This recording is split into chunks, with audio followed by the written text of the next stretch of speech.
خاوند اور بیوی میں لڑائی جھگڑوں کی نوبت یہاں تک پہنچ گئی کہ شوہر بیوی کو طلاق دینا چاہتا ہے۔ بیوی صرف 3 مرتبہ یہ آیت مبارکہ پڑھے، انشاءاللہ شوہر زندگی میں دوبارہ کبھی بھی طلاق کی بات نہیں کرے گا اور میاں بیوی میں خوب محبت پیدا ہوگا۔ وظیفے کی اجازت کے لیے آپ نے اس ویڈیو کو زیادہ سے زیادہ آگے ضرور شیئر کرنا ہے۔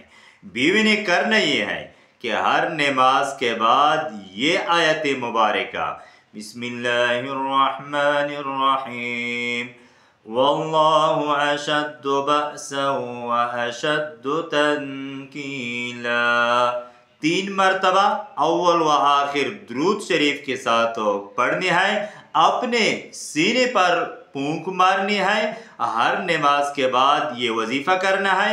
انشاءاللہ شوہر زندگی میں دوبارہ کبھی بھی طلاق کی دھمکی نہیں دے گا۔